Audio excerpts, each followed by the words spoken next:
रहमतुल्लाहि व बरकातुहू। नहमदुहु व नसल्ली अला रसूलिल करीम, अम्मा बाद। अऊज़ु बिल्लाहि मिनश शैतानिर रजीम। बिस्मिल्लाहिर रहमानिर रहीम। या अय्युहन नासु इन्ना वअदल्लाहि हक़्क़ुन फला तग़ुर्रन्नकुमुल हयातुद दुनिया वला यग़ुर्रन्नकुम बिल्लाहिल ग़रूर। मोहतरम सदर इजलास, उलमाए इकराम, जिम्मेदार जमीयत और जिम्मेदार मस्जिद, मोहतरम सामीन और सामियात, अल्लाह का फजल व करम है कि उसने हम तमाम को सुबह से तज़किरी इजलास में शरीक होने का मौका अता किया और दूसरी नशिश शुरू हुई है। मैं अल्लाह का शुक्रिया अदा करता हूँ कि उसने मुझे इस मुकाम पर कुछ कहने का मौका अता किया, क्योंकि ये मुकाम हमारे असलाफ की कुर्बानियों को याद दिलाती है। यह मस्जिद और पुरानी मस्जिद जो हमारे असलाफ की यादगार है, इसी मस्जिद से मेरी तालीम का, इल्म का इर्तिक़ा हुआ। आज हमारे सामने वो असलाफ नहीं है जो मस्जिद के बानी थे, जिन्होंने मस्जिद के लिए ईसा कुर्बानी से काम लिया। मैं तमाम के लिए दुआ करता हूँ कि अल्लाह ताला हमारे असलाफ की कुर्बानियों को कबूल फरमाए, उन्हें जन्नतुल फिरदौस अता फरमाए, और जो मेरे मुरब्बी करम फरमा है, अल्लाह ताला उनको सेहत व आफियत अता फरमाए और दीन के काम में उन्हें आगे बढ़ने की तौफीक इनायत फरमाए। और जितने हज़रात यहाँ जमा हुए, अल्लाह ताला उनके जमा होने को कबूल फरमाए, उन्हें सेहत आफियत अता फरमाए और उन्हें दीनी कामों में आगे बढ़ने की तौफीक इनायत फरमाए। मोहतरम हज़रात, मुझे जो मौजू दिया गया, मौजूदा दौर की हकीकत, ये उन्वान कुशादा है। इसके अंदर मैंने एक मज़मून का इंतखाब किया है। आज का दौर ज़ेब व ज़ीनत, रौनक से भरा पड़ा हुआ है। सूरह फातिर की 5वीं आयत मैंने तिलावत की। इसके अंदर अल्लाह ताला का फरमान है, ऐ लोगों, अल्लाह का वादा सच्चा है, यानी क़यामत। और क़यामत के बारे में तुम्हें दो चीजें धोखा देने वाली है। एक चीज क्या है? दुनिया की जिंदगी, दूसरा शैतान। दुनिया आखिरत के मुकाबले में फानी है, खत्म होने वाली। आखिरत क्या है? हमेशा रहने वाली है। मुस्लिम शरीफ की रिवायत है, रावी हजरत मुस्तौरिद बिन शद्दाद रज़ियल्लाहु ताला अन्हु है। नबी करीम सल्लल्लाहु अलैहि वसल्लम ने कहा, मद दुनिया फिल आखिरा इल्ला मिस्लु मा यजरु अहदुकुम इसबाहु फिल यम फलयंजुर बिमा यरजअ। नबी करीम सल्लल्लाहु अलैहि वसल्लम ने कहा,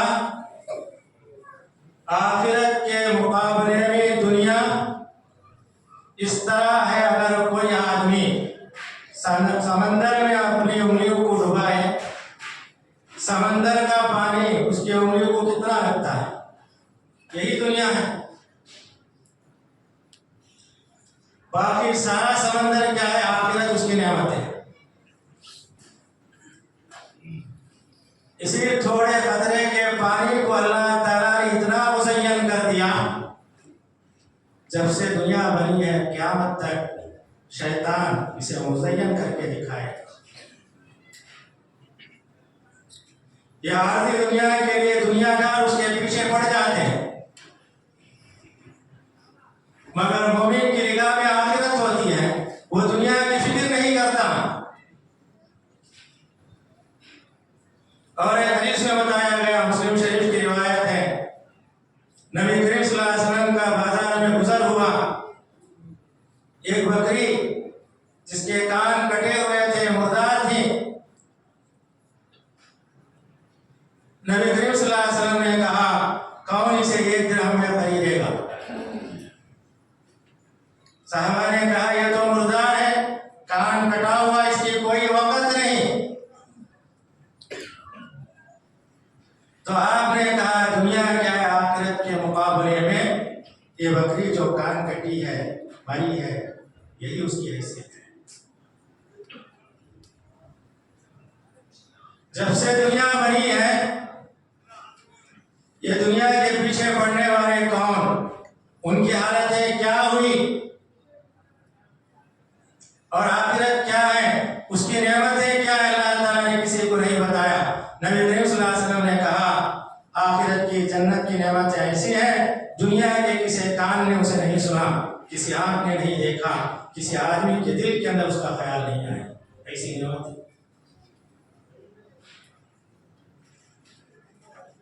तो आपने कहा कि उम्मीद में जितना समंदर का पानी लगा है वही दुनिया है। इसी रौनक के पीछे पड़ने वाले कौन है?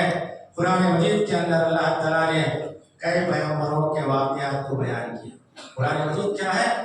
तिलावत वाली किताब है, बार बार पढ़ने का हुक्म दिया गया, कई वाक़यात कई मर्तबा बयान किए गए। क्यों बयान किए गए?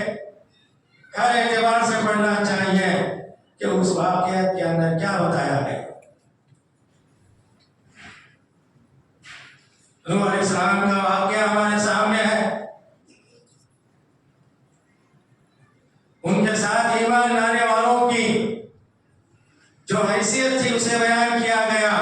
इनकार करने वाले किस किस्म के लोग थे वो भी बताया गया। वो अपने दौर के सरदार थे, ओहदे वाले थे, मनसब वाले थे, शराफत वाले थे। और नूह अलैहिस्सलाम के पास रहने वाले मोमिन कैसे लोग थे? कम किस्म के लोग उनके नजर में।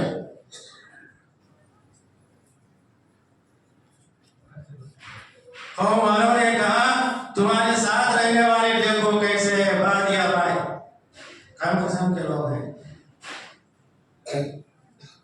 और वो कहते हैं उनको हमारे ऊपर फजीलत नहीं है, उनको अपनी सरदारी पर, अपने मनसब पर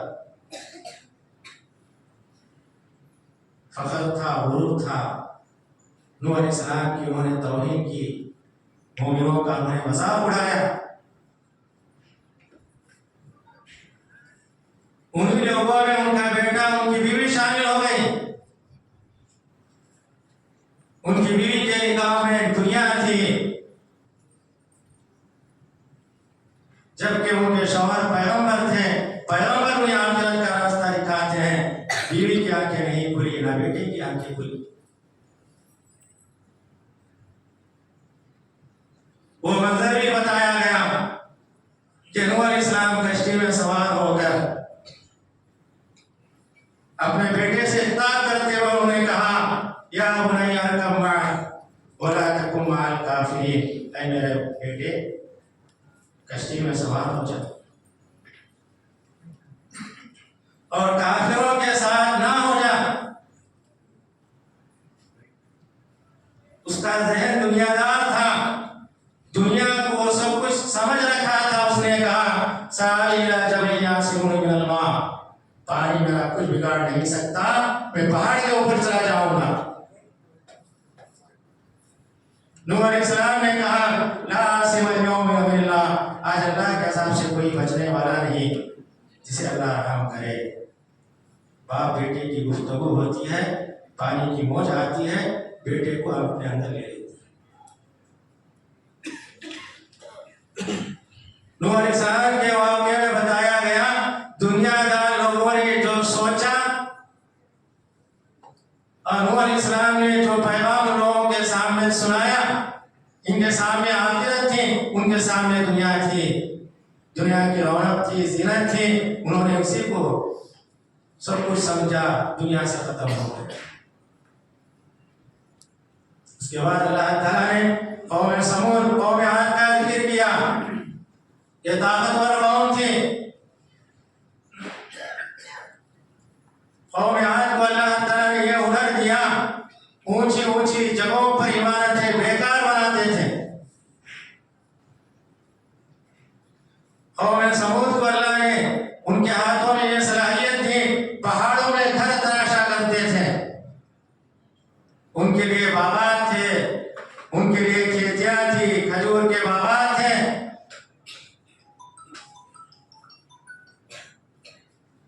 उन्होंने ख्याल किया यही दुनिया है और ये चीज हमेशा रहने वाली है। उनके पैगंबरों ने बताया ये दुनिया आरज़ी है, इसकी रौनक आरज़ी है, ये हमेशा रहने वाली नहीं है। आजकल उन्हीं की चीजों को अपनाया जाता है, बड़ी बड़ी मूर्तियां बनाई जाती हैं, मुजस्समे तराशे जाते हैं। दुनियादार यही समझते हैं यही दुनिया में हमें काम करना है। हर इलाके के अंदर कोई सोचता है हमारा लीडर दुनिया से चला गया, उसे याद करने वाला नहीं है, उसकी निशानी होना चाहिए, उसका एक मुजस्समा बनाया जाए, लोग आते जाएं, जियारत करें, उसके बारे में पढ़ें। यह इमारतें क्या है, हमेशा रहने वाली नहीं है। हर आदमी की जिंदगी क्या है, आरज़ी है, कोई हमेशा रहने वाला नहीं है। अकबर इलाहाबादी ने कहा मैं दुनिया में हूँ, दुनिया का तलबगार नहीं, बाजार से गुजरा हूँ, खरीदार नहीं। ये दुनिया क्या है, हमेशा रहने वाली नहीं है। इसकी रौनक, इसकी ज़ेब ज़ीनत पायदार नहीं है। आज यही सोच हमारे अंदर पैदा की जाती है कि दुनिया के पीछे पड़ो।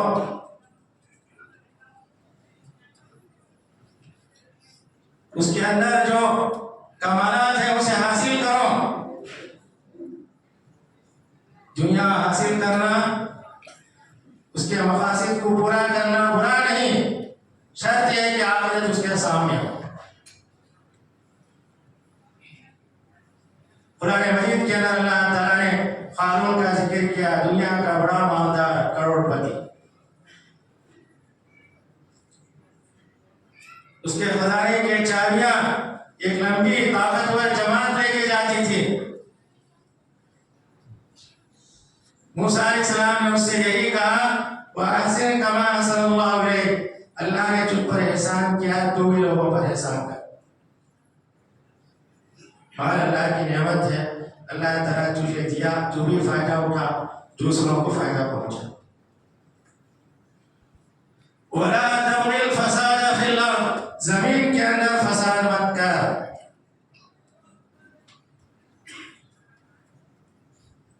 और ये भी कहा गया कि फखर गुरूर मत कर। अल्लाह ताला फखर करने वालों को, गुरूर करने वाले को पसंद नहीं करता। मगर वो दुनियादार था, दुनिया की रौनक ज़ेब ज़ीनत उसकी आंखों में थी। उसने क्या कहा, इन्नमा ऊतीतु अला इल्मी इंदी, ये माल व दौलत में अपने इल्म के जरिए हासिल किया, इसमें अल्लाह का एहसान नहीं। दुनियादार यही सोचता है कि दुनिया है, यही सब कुछ है, आखिरत नहीं है।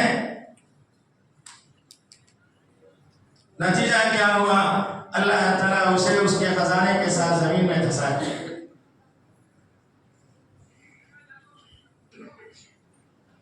वो धंस रहा था, अपने माल को पुकार रहा था, मगर ना उसका माल उसे काम आया, मगर वो अल्लाह के अज़ाब के अंदर फंस गया। तो कुरान मजीद के अंदर ये वाक़यात हमें बताते हैं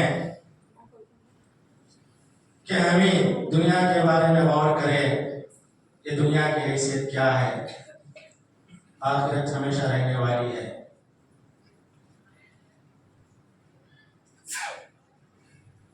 मूसा अलैहिस्सलाम का वाक़या कई जगह अल्लाह ताला ने कई सूरतों के अंदर बयान किया। उस वाक़े के अंदर सबसे अहम बात यह बताई गई, बनी इसराइल को डराना, खौफ दिलाना। बनी इसराइल के बच्चों को इब्तिदा में ज़िबा किया करता था, बच्चों को जिंदा छोड़ता। ये वाक़या इसलिए बताया गया, बार बार यही हालात क़यामत तक मुसलमानों के साथ होने वाले। आज हमारे मुल्क के अंदर हर जगह से बातिल ताकतें हमें डराने की, धमकाने की कोशिश करते हैं, नए नए प्लान बनाते हैं। बनी इसराइल हमसे ज्यादा तकालीफ को, मसाइब को उन्होंने बर्दाश्त किया। ये सबक दिया जाता है कि हम भी बर्दाश्त करें, सबर का दामन अपने हाथ से छूटने ना पाए।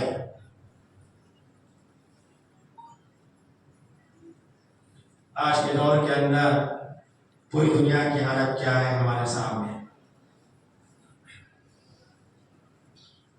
हर जगह इस्लाम को, उसके मानने वालों को दबाने की कोशिश की जाती है।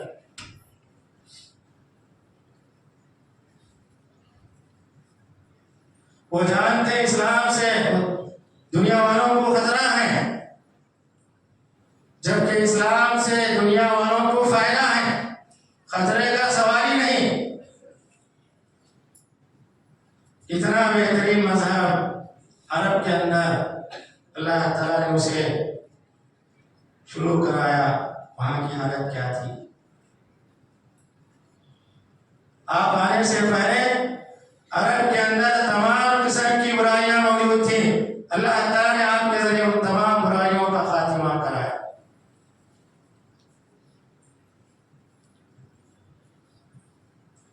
और नबी करीम सल्लल्लाहु अलैहि वसल्लम की सीरत हमें बताती है, मक्की दौर के 13 साल, मदीने दौर के 10 साल हमारे लिए नमूना है।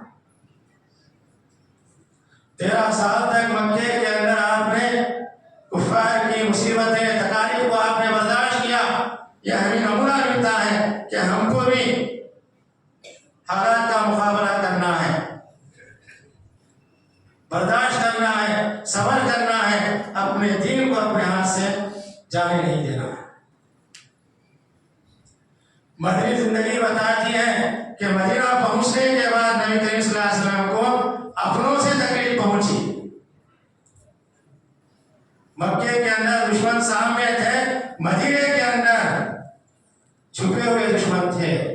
आपने उनसे भी मुकाबला किया। ये दो जिंदगियां बताती हैं हमारे दुश्मन जाहिर भी हैं, बातिन भी हैं, उनका मुकाबला करना चाहिए। आज के दौर की सबसे अहम बात यही है, अल्लाह ताला का फरमान है, या अय्युहल्लज़ीना आमनू आमिनू बिल्लाहि व रसूलिही वल किताबिल्लज़ी नज़्ज़ला अला रसूलिही वल किताबिल्लज़ी अनज़ला मिन क़ब्ल। ऐ ईमान वालों, तुम अल्लाह और उसके रसूल पर ईमान लाओ, उस किताब पर ईमान लाओ जिसने अपने रसूल पर नाज़िल की, उन किताबों पर ईमान लाओ जो आपसे पहले किताबें उतारी गई। हम मुसलमान हैं, हमारा ईमान अल्लाह पर, रसूल पर कहाँ है? जायजा लेने की जरूरत है।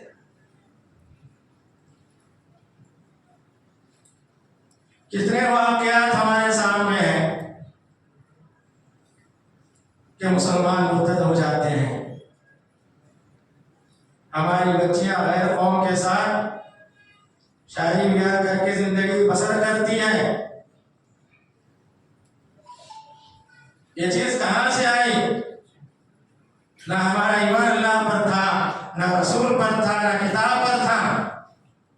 हम मुसलमान कहलाते हैं, बच्चों का नाम हमने मुसलमान रखा, घर में उनको नाज़िरा पढ़ाते हैं, मगर जो असल तालीम है अकीदे की, शरीयत की, अखलाक और किरदार की तालीम हमने उनको देना छोड़ दिया।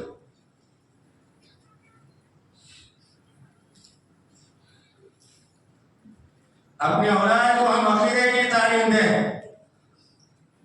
गुज़िश्ता साल दिल्ली में कॉन्फ्रेंस हुई, ब्रीफ समिट, जिसके अंदर आलमी सरबराह लीडर जमा हुए।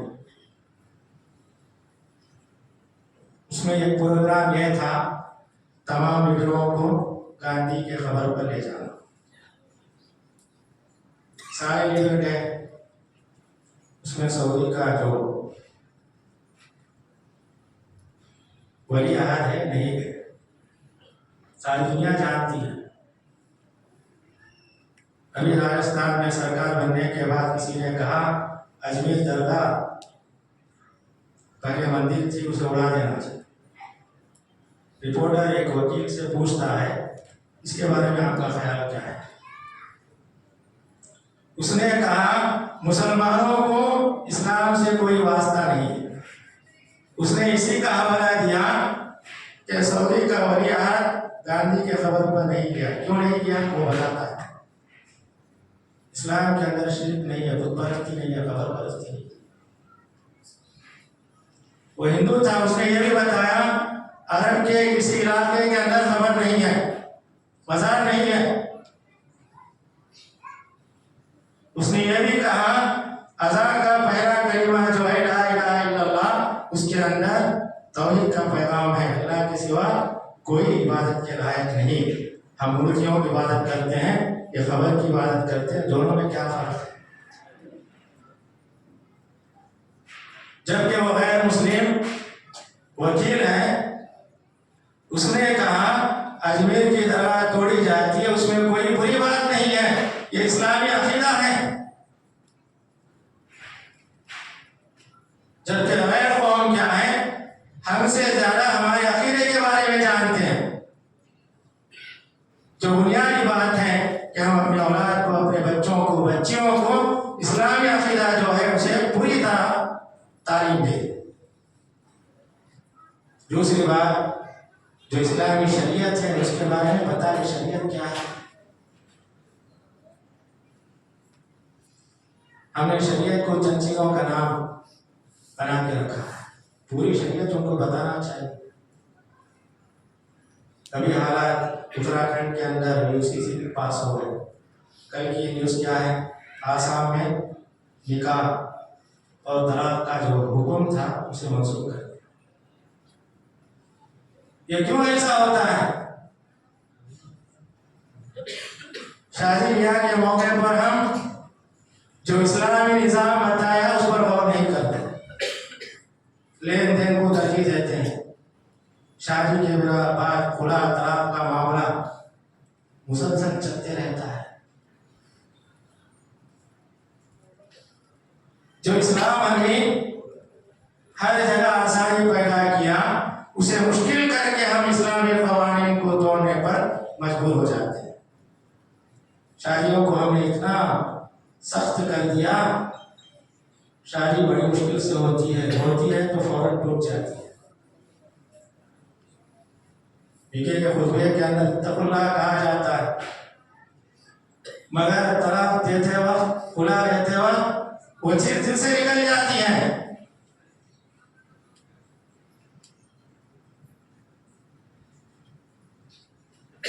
तो यही बात कही जाती है कि मुसलमानों को जो तलाक का इख्तियार है, खुले का इख्तियार है, निकाह का जो शराइत है, निकाह के तमाम एक ही कानून बना दिया जाए।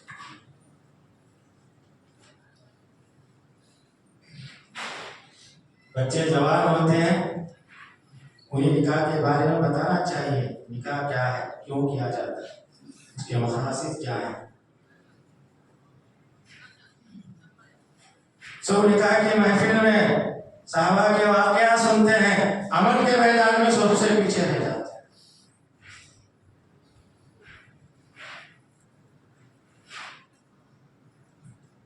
उसके बाद का मरहला अखलाक और किरदार का होता है। हम अपने बच्चों को, अपने आप को अच्छे अखलाक से माना माना। अखलाक क्या है? बहुत बड़ी दौलत है। नबी करीम सल्लल्लाहु अलैहि वसल्लम को दुनिया के अंदर अच्छे अखलाक को मुकम्मल करने के लिए आपको भेजा गया।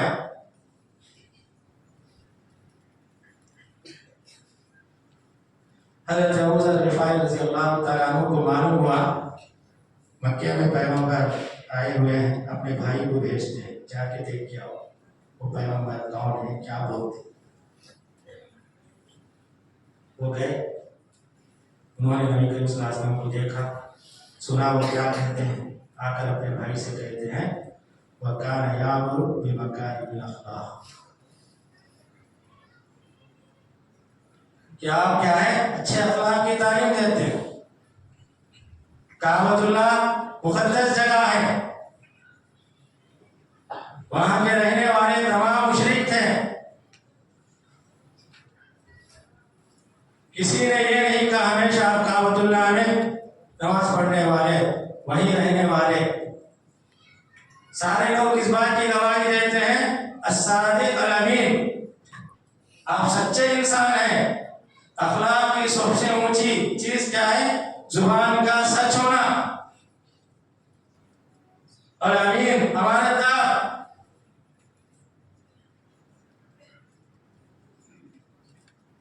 इबादतें खुद की जाती है, अखलाक क्या है, दूसरों के साथ पेश आने वाले मामलात हैं।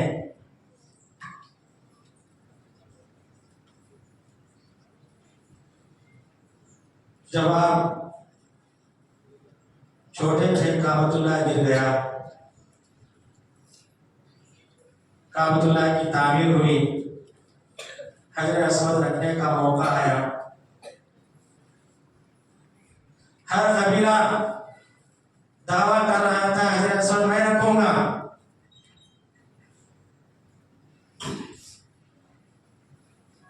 उमर रसीदा आदमी ने यह कहा कल सुबह जो काबतुल्लाह में पहले दाखिल होगा उसे इख्तियार है रखने का। रात हुई, सो मुंतजिर थे सुबह कब होगी, कब मैं काबतुल्लाह के अंदर जाऊं। सबसे पहले जाने वाले आप थे।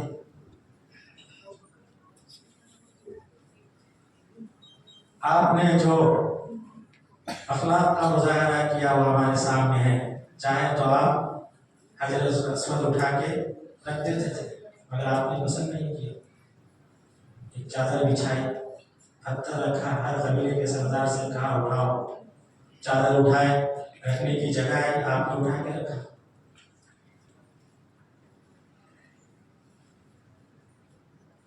तो आज हमारे लिए अपने मोहल्ले में गैर मुस्लिमों के साथ हम रहते हैं, इस्लामी अखलाक की बहुत जरूरत है। ये चीज क्या है, हमारे से दिन ब दिन छूटती जाती है।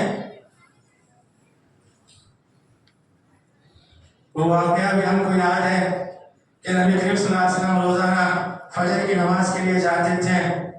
एक यहूदी औरत आपके ऊपर कचरा डालती थी, आप कुछ नहीं कहते थे। एक दिन निकले, आपने देखा कि कचरा सर पे नहीं पड़ा, तो आप ठहर गए।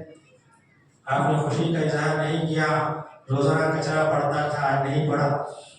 तो आपने पूछा वजह क्या है, डालने वाली कहाँ गई? लोगों ने बताया कि बीमार है। तो आप उसकी बीमारी की इजाजत के लिए गए, वो शर्मिंदा हो गई।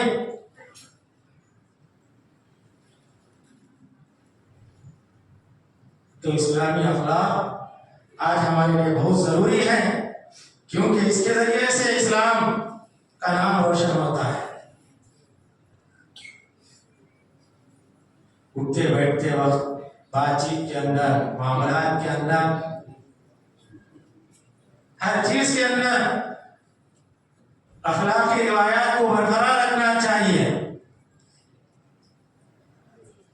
मक्के से हिजरत करके जितने लोग मदीना गए, नबी करीम सल्लल्लाहु अलैहि वसल्लम ने हर अंसार के साथ एक मुहाजिर को भाई बना दिया।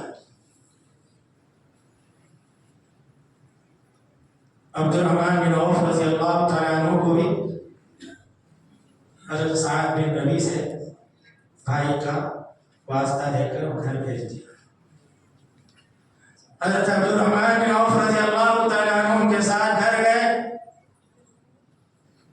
उन्होंने कहा मेरा घर है, इसमें से आधा हिस्सा आपका। मेरी 2 बीवियां, उसमें से एक को तलाक देता हूँ, शादी कर लो। उन्होंने कहा अल्लाह आपको बरकत दे, मुझे बाजार का रास्ता दिखा। बाजार में उन्होंने दूध पनीर से तिजारत की, अल्लाह ताला उनको मालदार बनाया। उनके बारे में तारीख में ये वाक़या आता है, उनको कर्ज लेने की जरूरत पड़ी। एक यहूदी के पास गए कर्ज लेने के लिए। यहूदी ने पूछा तुम तो नए मालूम होते हो, मैं तुमको आज से पहले नहीं देखा,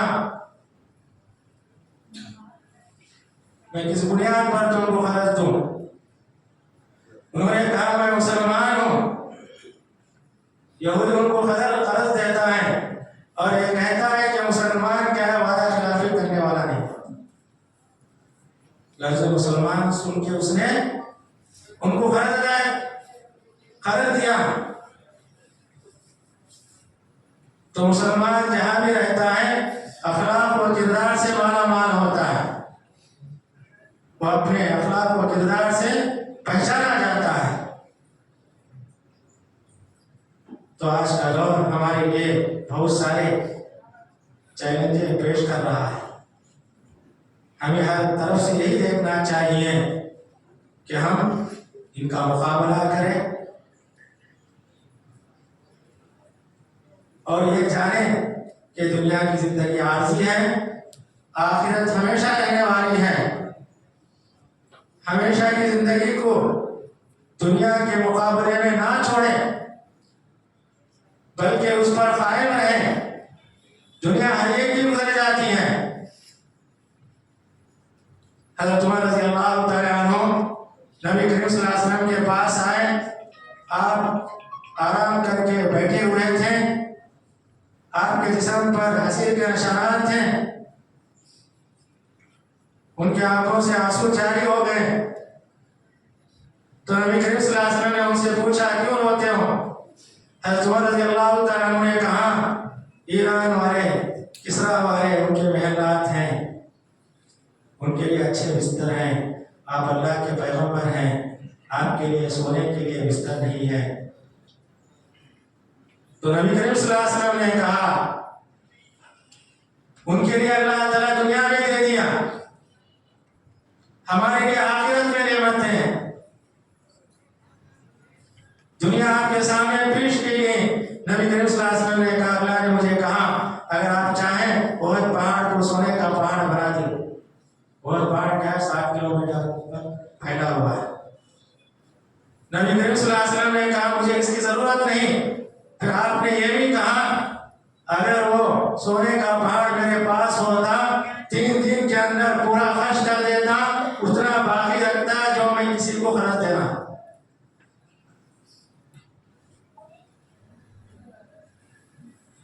यही दुनिया की हकीकत है। हम इस्लाम पैगंबर कुरान मजीद यही बताता है ये दुनिया आर्जी है। आर्जी जिंदगी के अंदर तकालीफ को बर्दाश्त करना है, उसके जो भी मसाइल हैं उसे बर्दाश्त करते हुए आखिरत के लिए सफर करना है। हज़रत खब्बाब बिन अरत रज़ियल्लाहु तआला अन्हु कहते हैं नबी करीम सल्लल्लाहु अलैहि वसल्लम के साथ जितने लोग हिजरत करके मदीना आए, अल्लाह ताला उनको अजर व सवाब दे दिए। वो कहते हैं मदीना आने के बाद चंद साहबा इंतकाल कर गए। चंद साहबा को अल्लाह ताला ने जंग में शरीक होने का मौका दिया। अल्लाह ताला उन्हें माले गनीमत के जरिए नेमत अता की। फिर वो कहते हैं हज़रत मुसअब बिन उमर रज़ियल्लाहु तआला अन्हु को शहीद कर दिया गया। कफन के लिए एक चादर थी, जब सर ढांपा जाता पैर खुल जाते, जब पैर ढांपा जाता सर खुल जाता। नबी करीम सल्लल्लाहु अलैहि वसल्लम ने कहा सर को ढांप दो, पैर को घास में रख के दफन करो। फिर आखिर में कहते हैं हम में से चंद लोग ऐसे हैं जिनके फल पक चुके हैं, उससे फायदा उठाते हैं। यानी अल्लाह ताला उनको दुनिया की नेमतों से नवाजा। तो हज़रत खब्बाब कहते हैं जो सहाबा हिजरत करके आए, अल्लाह ताला उनको भी सवाब दिया, उनको दुनिया मिली या नहीं मिली, और जो फौरन इंतकाल कर गए, दुनिया उनको हासिल नहीं हुई मगर आखिरत की तरफ चले गए, और अल्लाह ताला जिनको जिंदा रखा, दुनिया की नेमतों से नवाजा, वो दुनिया से फायदा उठाते हैं। तो वह करें, इन्हीं बातों पर अपनी बात ख़त्म करते हुए अल्लाह रब्बुल इज़्ज़त से दुआ करता हूँ कि अल्लाह ताला हमारे आज के इज्तिमा को कामयाब बनाए। इसके अंदर जो कुछ बातें बताई जाती हैं, सुनते हुए उस पर अमल करने की तौफीक इनायत फरमाए। अस्सलामु अलैकुम व रहमतुल्लाहि व बरकातुहू।